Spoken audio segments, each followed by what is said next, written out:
بسم الله الرحمن الرحيم. الحمد لله رب العالمين والعاقبة للمتقين والصلاة والسلام على شمس الهداية واليقين وعلى آله وأصحابه أجمعين. أما بعد،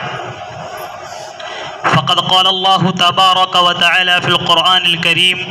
أعوذ بالله من الشيطان الرجيم، بسم الله الرحمن الرحيم، وتوبوا إلى الله جميعا أيها المؤمنون لعلكم تفلحون. وقال النبي صلى الله عليه وسلم: ما رأيت النبي صلى الله عليه وسلم يصوم شهرين متتابعين إلا شعبان ورمضان، أو كما قال عليه الصلاة والسلام.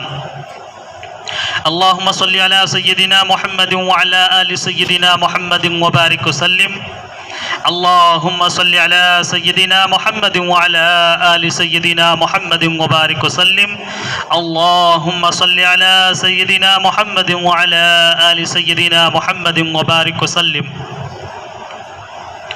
محترم بزرگوں اور بھائیوں، جیسا کہ ہم سب جانتے ہیں کہ آج کا دن جمعہ کا دن ہے، اور دن گزر کر کے جو رات آج کی آئے گی وہ شب برأت کی رات ہے، اور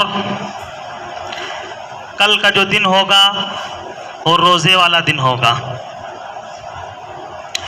اتفاق ہے کہ آج ہی کے دن ہمارے غیر مسلم بھائیوں کا تیوہار بھی ہے.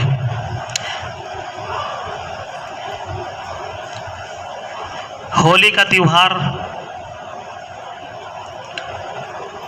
اس تیوہار میں وہ لوگ رنگ ڈالتے ہیں، رنگ سے کھیلتے ہیں. ایسے ماحول میں گزارش کی جاتی ہے کہ اگر ہم میں سے کسی کے اوپر اگر رنگ وہ ڈالتے ہیں تو صبر کرنا چاہیے، اور یہ سوچ کر کے صبر کرنا چاہیے کہ ایک تو ان کا تیوہار ہے، اپنے تیوہار میں وہ آزاد ہیں، اسی جیسا ان کا تیوہار ہی ہے. دوسرے یہ سوچ کر کے کہ ہمارے آقا حضرت محمد صلی اللہ علیہ وسلم کی سنت بھی ہے کہ حضور صلی اللہ علیہ وسلم کے جسم اطہر پر بھی کوڑا کرکٹ اور تمام چیزیں ڈالی گئی ہیں. حضور کو مکۃ المکرمہ میں طرح طرح سے ان تمام طرح کے ماحول سے گزرنا پڑا ہے. تو کوئی الجھنا جھگڑنا نہیں چاہیے، بلکہ صبر کرنا چاہیے. اگر کسی نے رنگ ڈال دیا ہے تو رنگ پڑ جانے کی وجہ سے کوئی ایسا نہیں کہ ہمارے جسم میں کوئی کمی آ گئی یا ہمارے ایمان میں کوئی کمی آ گئی. لڑیں گے جھگڑیں گے تو معاملہ بڑھے گا، نقصان اپنا ہی ہوگا. دوسری بات یہ ہے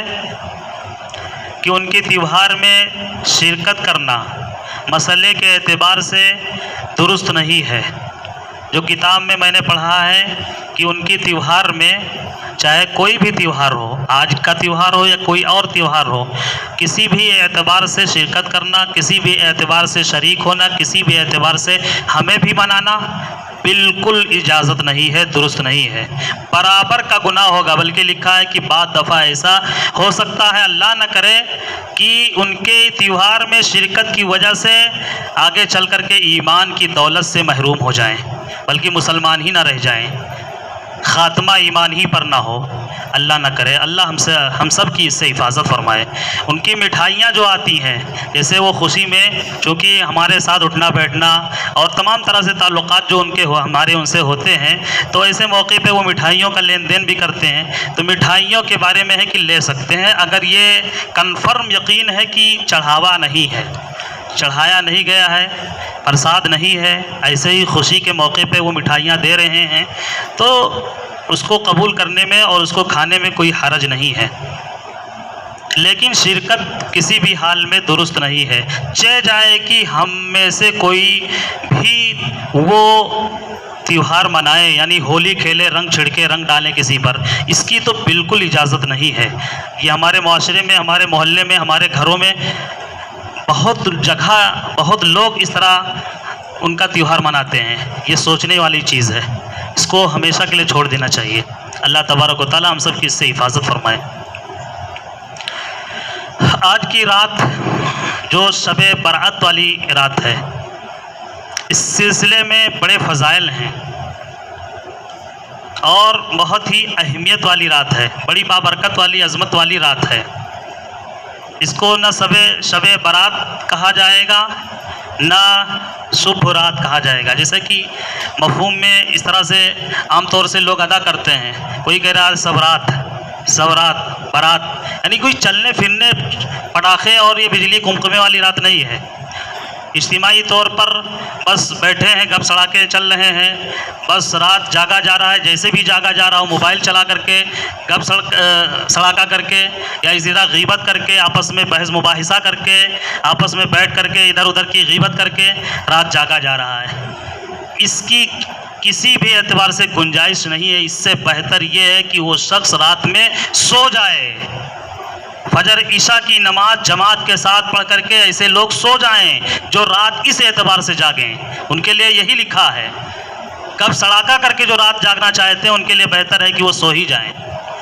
رات جاگنے کا مطلب یہ ہے جو کہا گیا ہے کہ شب بیداری کی جائے، اس رات کی اہمیت اور ایک مقام ہے، ایک عظمت ہے کہ اس طرح نہ جاگا جائے، بلکہ عبادت میں، نوافل میں، تلاوت میں، ذکر و اذکار میں، توبہ میں، استغفار میں، تسبیحات میں رات جاگا جائے۔ شب بیداری کا مطلب یہ ہے۔ طرح طرح کے ہمارے درمیان رسومات جگہ لے لیتے ہیں، خرافات جگہ لے لیتے ہیں۔ افسوس کا مقام ہے، جو چیز ہمیں کرنی چاہیے اس چیز سے ہم پیچھے رہتے ہیں، جو چیزیں نہیں کرنی چاہیے ان چیزوں میں دلچسپی لیتے ہیں، انٹرسٹ لیتے ہیں، ان چیزوں کو زیادہ اہمیت دیتے ہیں۔ ہم سب سمجھتے ہیں، بتانے کی ضرورت نہیں ہے جو کیا جاتا ہے، لیکن کرنے کی جو چیزیں ہیں وہ میں بتا رہا ہوں۔ جو کتابوں میں لکھا ہے، ہمارے بڑوں نے لکھا ہے اور حدیثوں سے ثابت ہیں کہ یہ رات، اس رات میں کثرت سے لوگوں کی مغفرت کی جاتی ہے، بخشش کی جاتی ہے۔ اللہ کے رسول صلی اللہ علیہ وسلم نے فرمایا کہ شب برات میں اتنی کثرت سے گنہگاروں کی مغفرت کی جاتی ہے، بخشش کی جاتی ہے کہ جیسے قبیلے بنو کلب کے بکریوں کے بالوں سے بھی زیادہ۔ مدینے میں ایک قبیلہ تھا بنو کلب کا، وہ بکریاں بہت قبیلہ پالتا تھا،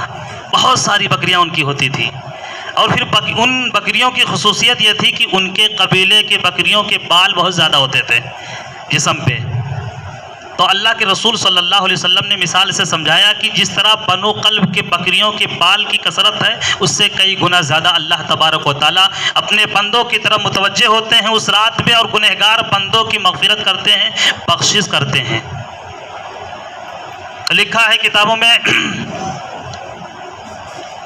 کہ اللہ تبارک و تعالیٰ آسمان دنیا پر تشریف لاتے ہیں۔ یہ جو آسمان نظر آ رہا ہے اسی کو آسمان دنیا کہتے ہیں۔ مغرب کے بعد آسمان دنیا پر اللہ تبارک و تعالیٰ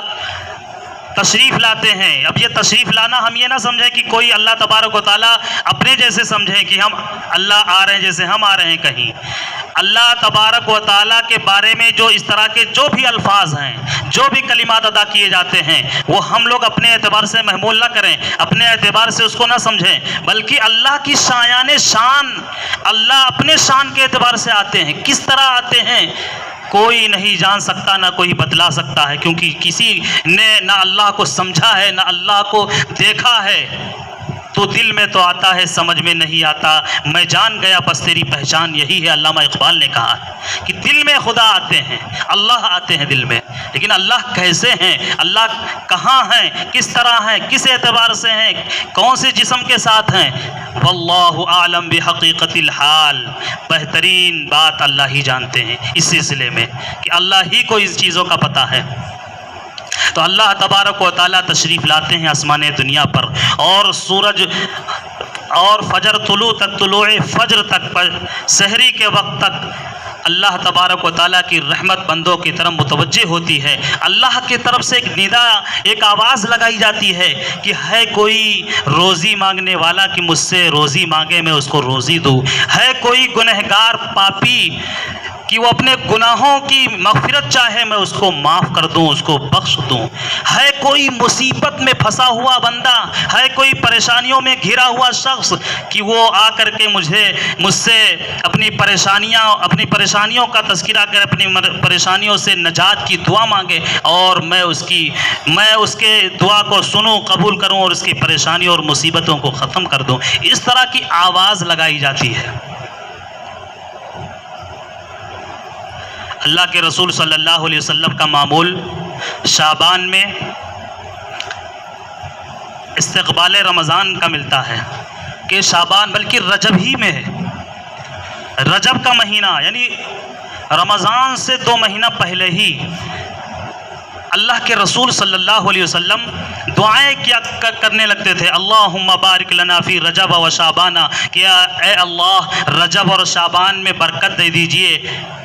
اور وبلغنا رمضان، اور رمضان تک ہمیں پہنچا دیجئے، رمضان کے مہینے کو ہمیں نواز دیجئے کہ اس رمضان المبارک کا مقدس مہینہ ملے، اس میں عبادت کریں۔ اللہ کے رسول صلی اللہ علیہ وسلم دعائیں مانگتے تھے، اور جو شعبان کا مہینہ آتا، شعبان کے سلسلے میں اللہ کے رسول صلی اللہ علیہ وسلم نے فرمایا شعبان شہری و رمضان شہر اللہ، شعبان کا مہینہ یہ میرا مہینہ ہے۔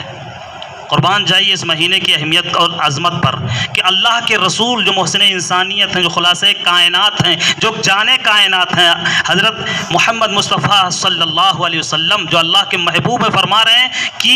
اپنی طرف نسبت کرتے ہوئے کہ جو مہینہ چل رہا ہے یہ میرا مہینہ ہے، میرا اسپیشل مہینہ ہے۔ اور وہ شہر اللہ و رمضان شہر اللہ، اور رمضان اللہ کا مہینہ ہے۔ ایک روایت میں ہے ما رأیت النبی صلی اللہ علیہ وسلم یصوم شہرین متتابعین الا شعبان و رمضان، کہ اللہ کے رسول صلی اللہ علیہ وسلم کو شعبان اور رمضان میں کثرت سے روزہ رکھتے ہوئے دیکھا گیا۔ شعبان میں جس کثرت سے اللہ کے رسول صلی اللہ علیہ وسلم روزہ رکھتے تھے، کسی اور 11-10 مہینے میں نہیں دیکھا گیا کہ اتنی کثرت سے اللہ کے رسول صلی اللہ علیہ وسلم روزہ رکھتے ہوں۔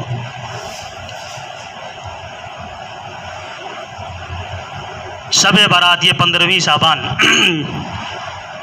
اللہ کے رسول صلی اللہ علیہ وسلم نے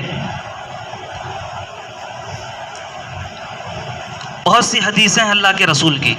اس سلسلے میں، اس کی فضیلت کے سلسلے میں۔ اسی رات میں بندوں کا رزق اتارا جاتا ہے پورے سال کا۔ اسی رات میں کتنے لوگ سال بھر میں پیدا ہوں گے اس کی لسٹ تیار کی جاتی ہے، کتنے لوگ اس دنیا سے جانے والے انتقال ہوگا اس کی لسٹ تیار کی جاتی ہے۔ جب یہ سب کچھ ہوتا ہے اللہ کے یہاں تو ہمارا بھی اس رات کی اہمیت کا جو تقاضا ہے، اس رات کی اہمیت کو سمجھیں اور اس رات میں جو اعمال، جو معمولات بتائے گئے ہیں ان کو کرنے کی کوشش کریں۔ اس سلسلے میں 3 عمل منقول ہے۔ پہلا عمل یہ ہے کہ رات میں عبادت کی جائے، شب بیداری کی جائے، عبادت کر کے شب بیداری کی جائے، انفرادی عبادت کی جائے۔ اجتماعی عبادت ثابت نہیں ہے، اجتماع کر کے لوگوں کو اکٹھا کر کے لوگوں کو بلا کر کے یہ کہیں ثابت نہیں ہے، بلکہ جہاں بھی لکھا ہے انفرادی عبادت، ورنہ اللہ کے رسول صلی اللہ علیہ وسلم اجتماع کر کے صحابہ کرام کو اکٹھا کر کے سب کو بلا کر کے عبادت کرتے ضرور۔ اللہ کے رسول صلی اللہ علیہ وسلم سے یہ چیز ثابت نہیں ہے۔ انفرادی عبادت اپنے اپنے طور پر اللہ کی جانب سے جتنی توفیق ملے رات میں عبادت کریں، تلاوت کریں، خوب زیادہ ذکر و اذکار کریں، تسبیحات کریں۔ سب سے زیادہ ضروری چیز یہ ہے کہ گناہوں کی معافی مانگیں۔ ہم سے گناہ ہوتے رہتے ہیں، جانے اور انجانے میں بہت سی خطائیں لغزشیں ہوتی رہتی ہیں۔ اللہ کی طرف سے اسپیشل یہ راتیں جو اللہ کی طرف سے ایک خصوصی موقع دیا جاتا ہے بندوں کے لیے، بندوں کو ملتا ہے، اس کو غنیمت سمجھتے ہوئے اللہ کی رحمت جب اس رات میں متوجہ ہو رہی بندوں کی طرف، تو اس کو غنیمت سمجھتے ہوئے اس کی قدر کریں، اور اس رات میں خوب زیادہ گڑ گڑائیں، معافی مانگیں اللہ سے، جو کچھ مانگنا ہو، جو کچھ کہنا ہو، اللہ بالکل قریب تر ہیں اپنے بندوں سے، اللہ سے کہیں، اللہ سے معافی مانگیں، آنسو بہائیں، گڑ گڑائیں اپنی بخشش کے لیے، مغفرت کے لیے۔ اور جو گناہ ہے، کچھ گنہگار ایسے لوگ ہیں کہ ان کے گناہوں کی وجہ سے اس رات میں بھی مغفرت نہیں ہوتی ہے، اس رات کی مغفرت اور اس رات میں اللہ کی رحمت سے محروم ہو جاتے ہیں بہت سے بندے۔ جیسے مشرک لوگ جو شرک میں مبتلا ہیں، اس رات میں ان کی مغفرت نہیں ہوتی ہے، اللہ کی رحمت ان کی طرف متوجہ نہیں ہوتی ہے۔ اس لیے اگر شرک کا گناہ ہے تو اس سے توبہ کر لیں، معافی مانگ لیں اور اس چیز کو چھوڑ دیں،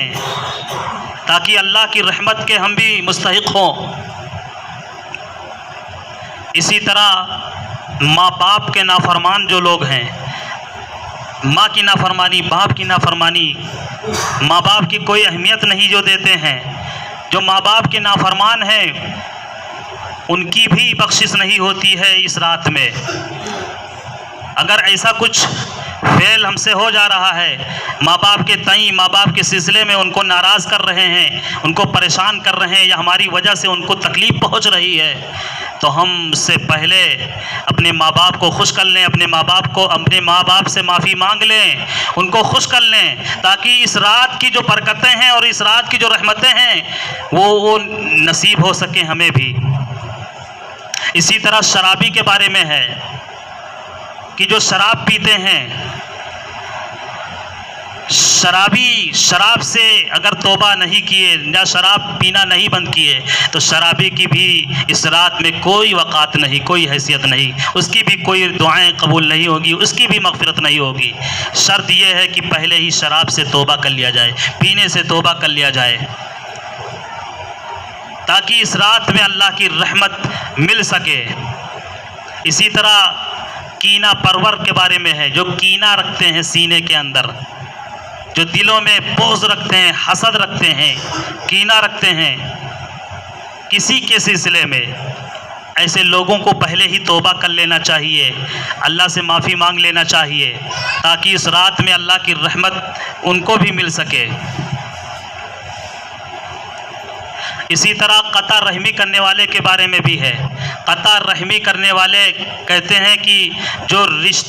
جن رشتوں کو اللہ تبارک و تعالیٰ نے قرآن میں جوڑنے کا حکم دیے ہیں، والذین یقطعون ما امر اللہ ان یوصل به ویفسدون فی الارض، جن کو اللہ تبارک و تعالیٰ نے جوڑنے کا حکم دیے ہیں، ان رشتہ داروں کو توڑ رہے ہیں، ان سے دور ہو رہے ہیں، ان سے جھگڑا کر رہے ہیں، ان سے بول چال بند کیے ہیں، ایک مہینہ، ڈیڑھ دو سال سے جھگڑا کر کے گھر کے اندر بول چال بند کیے بیٹھے ہیں، نہیں بول رہے ہیں، کوئی تعلقات نہیں بنائے ہوئے ہیں،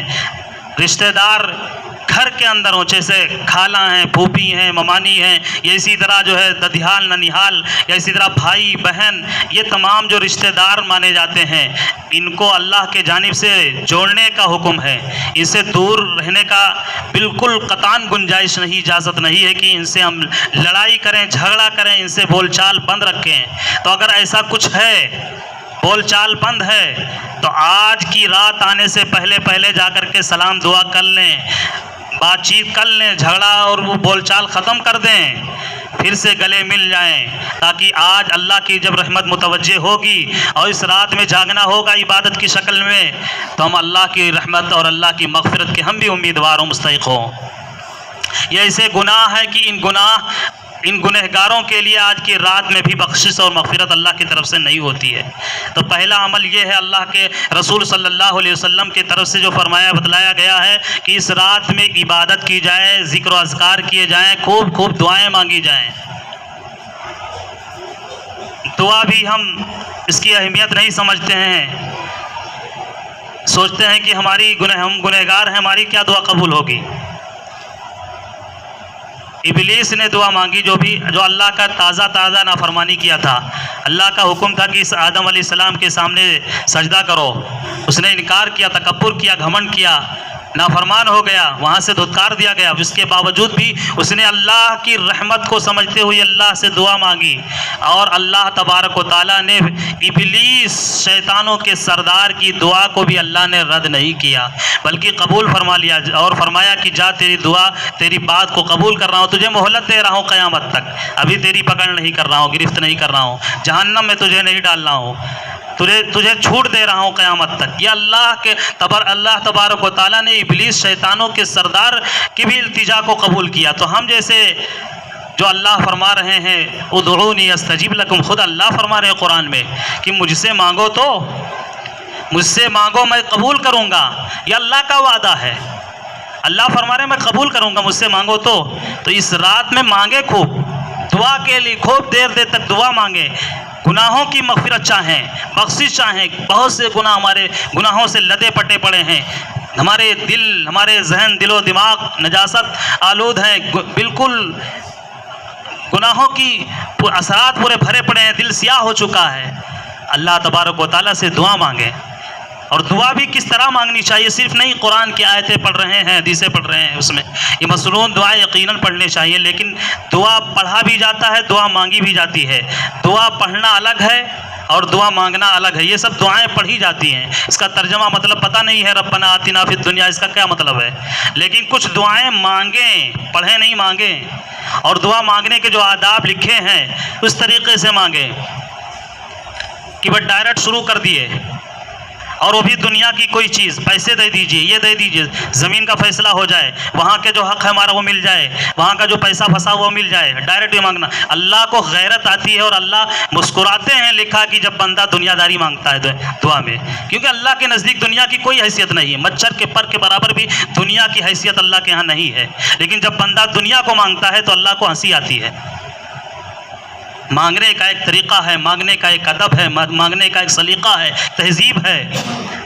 کسی سے مانگا جاتا ہے، کسی کے گھر جا کر کوئی بھکاری آتا ہے مانگنے کے لیے، گھر پہ تو ڈائریکٹ بلکہ کچھ تعریفیں کرتا ہے، کچھ گڑ گڑاتا ہے، کچھ اس طرح کی آوازیں بناتا ہے جس کی وجہ سے وہ اپنے آپ کو ظاہر کرتا ہے کہ واقعتاً ہم مستحق ہیں، ہم اس کے جو ہے ضرورت مند ہیں، اپنی ضرورت کو بے انتہا انداز میں